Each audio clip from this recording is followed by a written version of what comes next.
Hello all, welcome back again for our subject computer organization and architecture. So in the previous topic we have seen basic concepts of pipelining, why we need pipelining, and little issues we have faced when implementing the pipelining. And one of the issue is data hazard. Apart from that, there are issues like control or instruction hazards and structural hazards are there.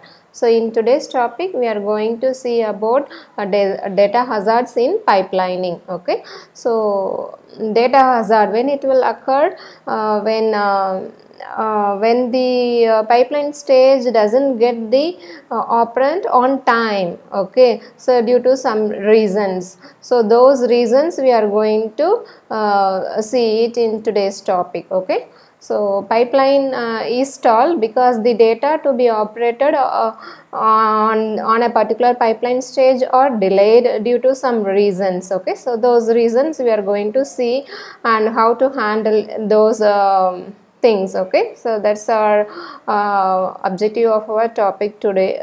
Okay, and one more concept we need to know: when we execute the instruction in pipelining, its output should be equal to that of the instruction when we execute in sequential order. Okay, so we need to ensure that output does not produce different in pipelining and in sequential order. Okay, so both should have the same output, then only we could achieve what we want, is it not? And see here, there is an example how the data hazard is occurring in this two instructions. Instruction A. Okay, see here, A, what you are doing, so 3 plus A, you are storing the result in A. So for example, if you assume A is equal to some value, so for easy operation I will take 10. Okay, 3 plus 10 is nothing but 13 is stored in A, and that A is immediately referred in the next immediate instruction. This is said to be data dependency. Okay, so this instruction 2 cannot execute in pipelining, so that if it execute means it will produce the wrong result. So in pipelining, for example, it will take the value as 10 instead of the updated value 13. Okay, so instead of taking the value 13, it will take it as 10 when we go for implementing in a normal pipelining manner. Okay, so this is said to be the data hazard that needs to be taken care. Okay, so some precautions should be there to avoid wrong results. Okay, so for example, take one more two instruction where there is no data hazard. So here I think there is no dependency between these two instruction, though the two instruction uses the common variable value C. Okay, here instruction in 2 we are not using that, there is no dependency of this instruction 1's output A, is it not? So there this instruction could be easily implemented using pipelining. There when we use the pipelining concept in the above instruction, we will get the wrong results, and that needs a precaution, and we could implement, but a delay will be introduced. Okay, so carefully we need to handle it either by the software or the hardware. Okay,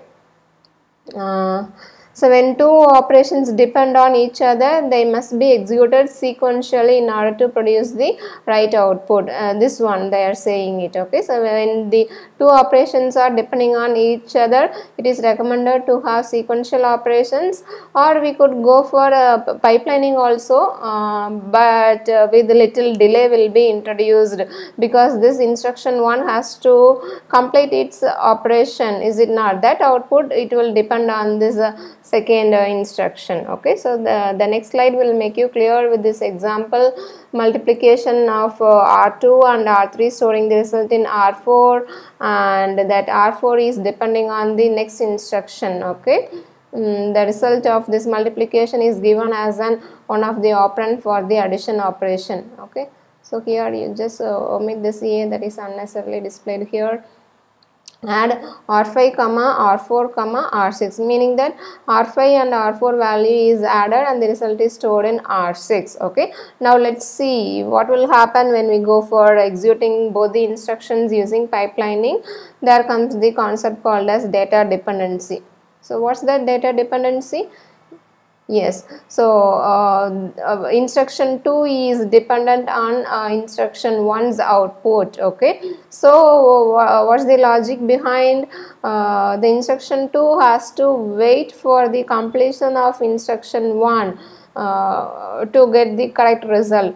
So otherwise, if it goes for pipelining, means it will produce definitely the wrong result. Okay, and see here we will see the clock cycle execution of this two instruction.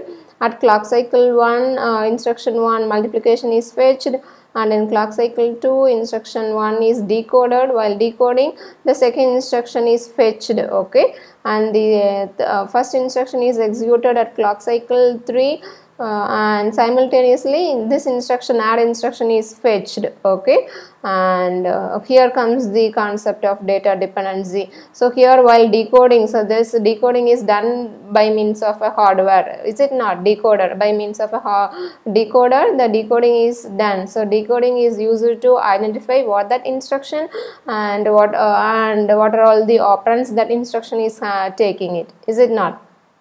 So here in while at cycle 3 instruction 2 decoding, the decoder will get to know the instruction is add and its two operands are R5 and R4, and this could easily get R5 value.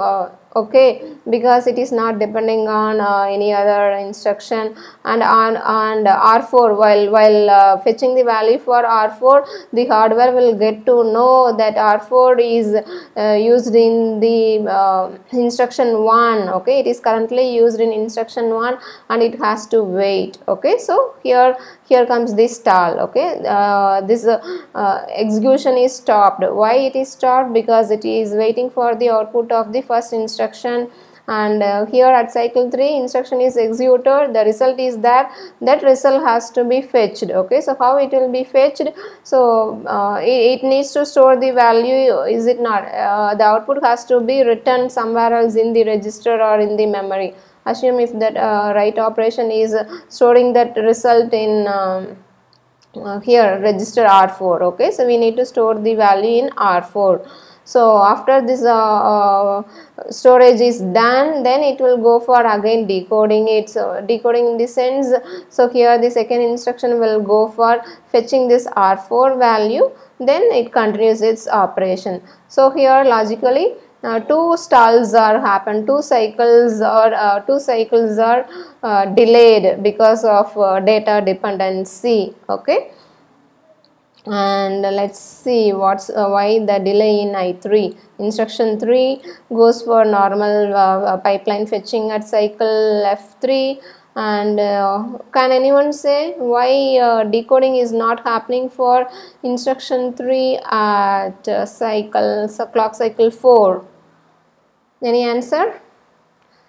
Yes, you cannot the decoding cannot happen before the decoding of the previous instruction gets completed. See here, instruction 2 decoding is happening at cycle 5, is it not? So it needs to wait till this decoding is over, and once after cycle 5 instruction 2 decoding is over, then there comes the decoding for instruction 3. Okay, and then it goes for as usual execution and write operation.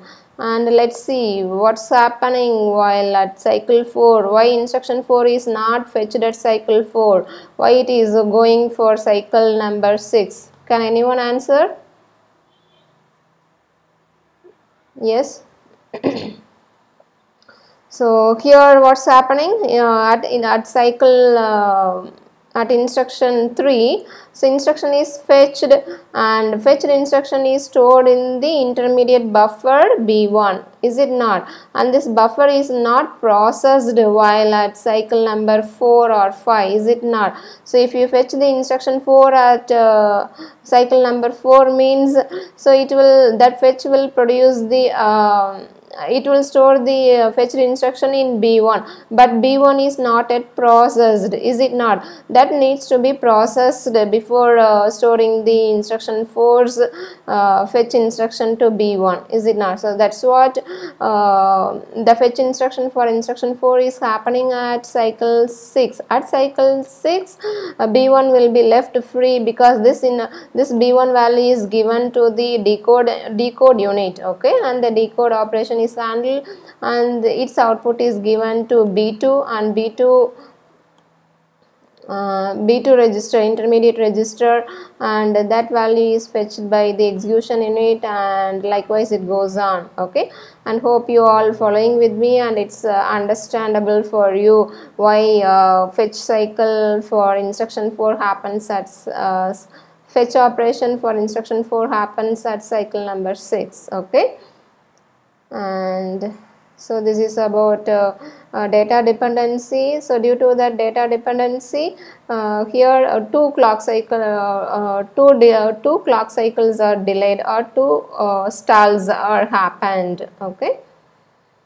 And we could overcome this two stall, okay, little bit to increase the performance of pipelining by using another concept called as operand forwarding, okay. So operand forwarding will improve the performance a bit when compared to the previous execution, okay. So while on data dependency, so instead of getting see here in the previous example what we did, I'll go back here. So you see here at cycle number 3 itself we got the result of R4, and at cycle 4 we are waiting for that result to be written in written in R4, then we are fetching it, is it not? So instead what that operand forwarding says is, so immediately after this operation is over, directly go and fetch it for this instruction, okay. So no need to wait for the data, no need to wait for the result to store, is it not? Why we need to go for one extra stall, okay. So that's the concept behind the operand forwarding, okay. So here instead of getting data from the register file in the sense registers like R1, R2, R3, something like 16 registers are there in the processor, and storing the ALU's result in the register and getting that result from the register will make one stall. So that one stall delay could be avoided using the concept called as operand forwarding.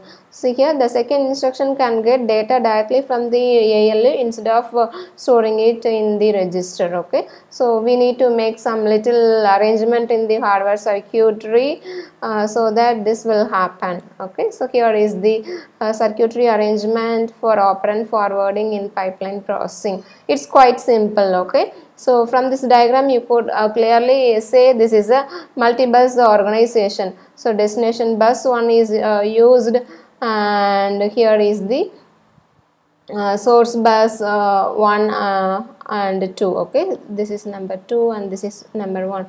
So see here what's happening, the data path is given here. Data path in the sense the data flow, the arrangement about ALU and the register, okay. So here ALU will usually take 2 operands for handling arithmetic operations. Those operands are directly getting it from the bus 1 and bus 2, and is stored in the intermediate buffer registers in called as source 1 and source 2. And these two diagrams, this device is said to be multiplexer, okay. This is multiplexer. So what for multiplexer? Multiplexer will it has 2 inputs. So from these 2 inputs it will pick up one and as given as an input to the ALU, okay. And ALU performs the operation, result is stored here, and the result is again when to store it in the register file. So here in the previous example, instead of what we did, we have stored the result in register. It took one clock cycle.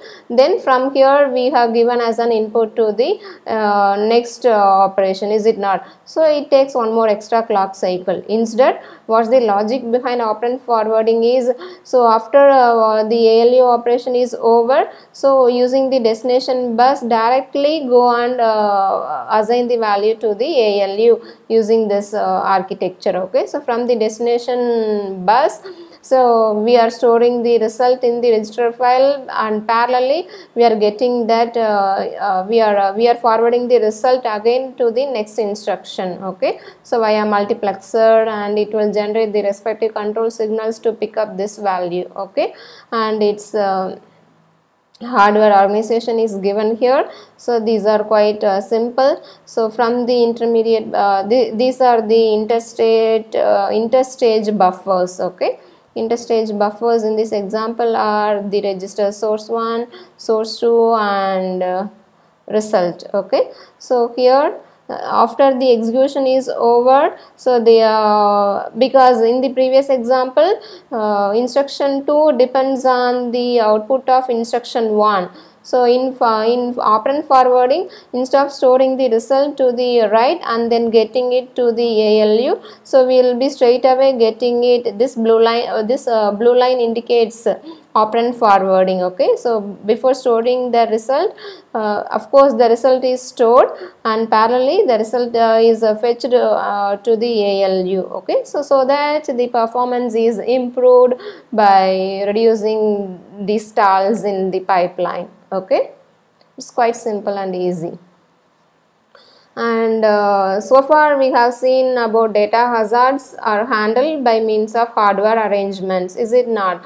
So the same could be dealt by the software also. So software in the sense here, sophisticated compiler techniques are compilers are used to handle the data hazard. Okay, so how the it's up to the compiler to detect and handle the data hazard. So previously we have seen the decoder will detect the data dependency by seeing the operand R4 which is executed by the instruction 1. So it will wait till that instruction 1 gets its operation completed, is it not? So that dependency is detected by the hardware unit decoder. So here the compiler could also use it to detect it in somehow, and that needs to be handled. So how the compiler handles that data dependency of the previous example is, so 2 stalls are introduced due to this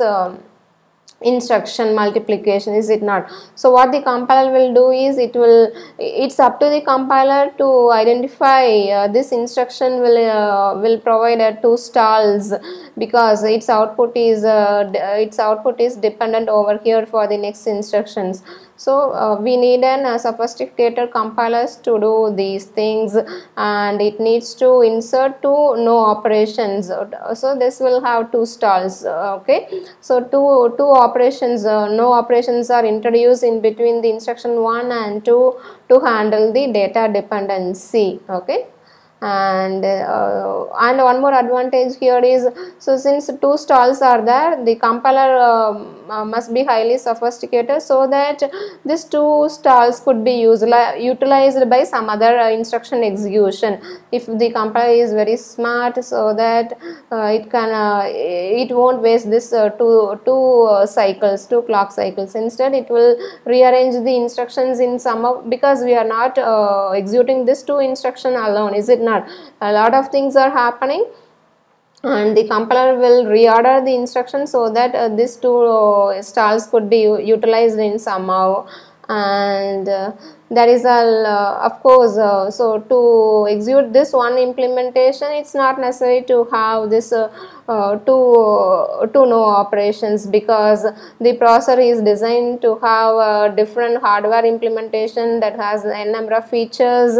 So introducing this 2 code, something like this, will increase the code size, and it may affect different features of hardware implementation. Okay, there is always a trade-off between that. Okay, and the side effects of this data hazard.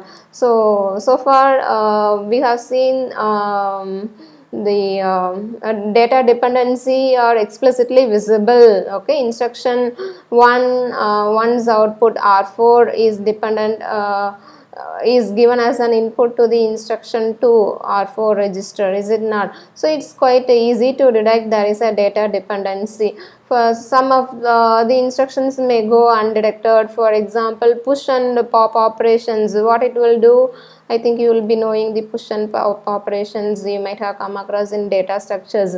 It will do auto increment and decrement implicitly, and that instruction auto increment and decrement will affect not only will affect the source registers instead of the destination registers. We have seen in the previous example R4 is the destination register, is it not? So this auto increment, auto decrement, so these addressing modes may affect the it will affect the source content value also. Okay, so in that situation a precaution must be needed to handle this kind of side effects. Okay, so what a side effect is, when a location other than the one explicitly named in the instruction as a destination operand is affected. Okay, that is said to be the side effect. So what does it mean? So in the previous example R4 we have seen that is the destination operand.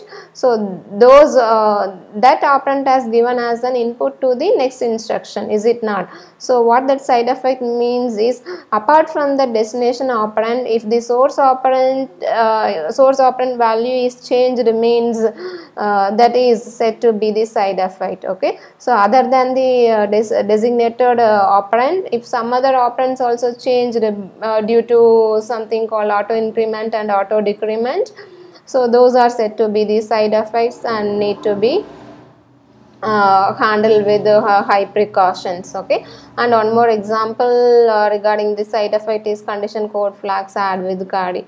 So here implicitly add with carry, this instruction what it says, so here first instruction R1 R3 adding it and storing the result in R3 and add with carry. So it implicitly says we are adding the carry of the previous instruction along with R2 and R4 and storing that result in R4. Okay, so these are said to have side effects because apart from the destination register or the destination operand, the source operand value also gets changed and it may go unnoticed. Okay, so instructions designed for execution on pipeline hardware should have a few side effects. So what does it mean? We could execute the instruction in a pipeline either by means of hardware pipeline or software pipeline. Okay, so if we go for handle the pipelining using hardware means, so we need to take care so that the side effects are few. Okay, so because the flexibility in hardware implementation is less when compared to software implementation. So that's what the line says. If we go for executing the pipeline the hardware instruction means we need to take care that it produces only the little side effects. Okay, and that's it about the today's topic about data hazard. We have seen how data dependency will introduce stalls in pipeline. Okay, so based on the topic we have discussed so far, I have given one question so related to operand forwarding. So you just execute this 4 instruction and tell me how many clock cycles it take to complete all the 4, because there is some dependencies over here to here R2 R2 instruction 2 and 3 has some dependency, and here the pipeline is a 5-stage pipeline: instruction fetch, instruction decode, operand fetch, one more cycle is there, then execution it is given here as perform operation and write operation. So the given the assessment is for 5-stage pipeline. Okay, so each and every instruction will have 5 stages. So accordingly you just solve the problem and tell me the number of clock cycles it took. Okay, So that's it, and in the next topic, instruction hazard, I'll meet you. Till then, thank you all.